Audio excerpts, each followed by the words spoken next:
Hey, this is Tommy T and you're watching First Year Moto Trials, and today I'm going to tell you about the first couple times I went over the bars and how you can make sure your backyard obstacles stay put so you don't do the same.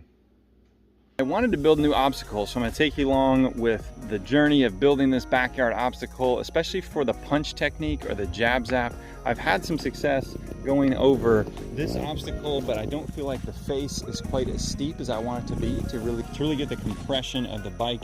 So I do have this obstacle right here, but it's a little bit hard to gauge exactly where to put that front tire. So the log that I had in my yard that is the biggest I've got that I could bring in by myself, because basically everything I've got in here I've done by myself, no backhoe, no partner or anything else. So this one is a decent size, but I wanted to go ahead and put it onto a pallet to get it a little bit more height. And I think that this angle is definitely going to be helpful to know exactly where to place that front wheel.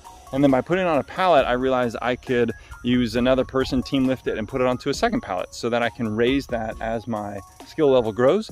So I'm going to go ahead and put this together and then give it a shot. Here's the finished product. I've got a piece of plywood screwed in a few different times to keep it from rolling back, and this log actually had a little chute that I left in there, which is really helpful when trying to keep logs from rolling forward. So that is going to help support it. And then I went ahead and put some of this metal banding. I got this at a hardware store. I'm not sure what gauge this is. Hopefully it's suitable, but a couple screws in on each there. Then I went ahead and put another basically a piece of firewood in here just to try and keep it. I'm pretty much only going to be hitting it from this way, so I think I'm going to have pretty good support in that regard. All right, so I'd say this log is, I don't know, 16, 17 inches. The goal before the end of the month is 24. So that's what I put up there about 3 months ago. We'll see if I can get it here in a couple.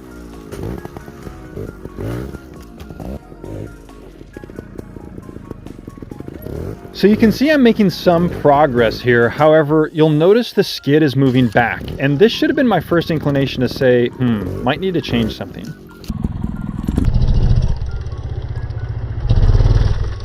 So after that one, I was feeling pretty confident. However, the next one didn't work out so well.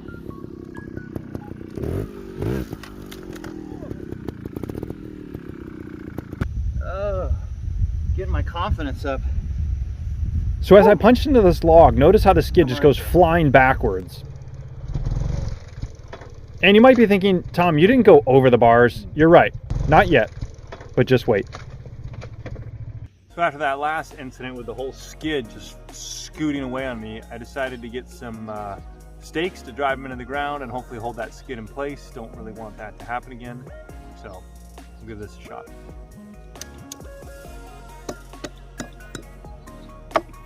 All right, so you can't hardly even see them, but down there I got a couple stakes, one on each side, and then this banding's actually come a little bit loose, so we're gonna go ahead and tighten that up too. Band is nice and tight now. So I think this is gonna hold pretty well now. We're gonna find out. All right, well, the ground is actually pretty sloppy, but I wanna do this anyway, so hopefully I'll get some traction, and we're gonna create a little focal point, something to look at as I'm trying to land that front wheel right where I want it.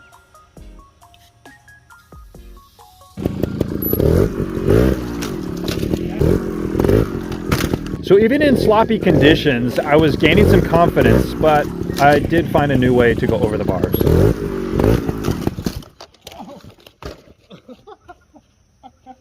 Woo!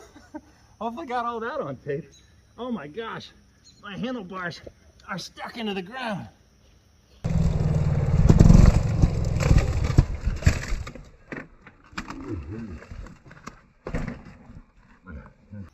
Maybe we'll end with that one. Skid moving?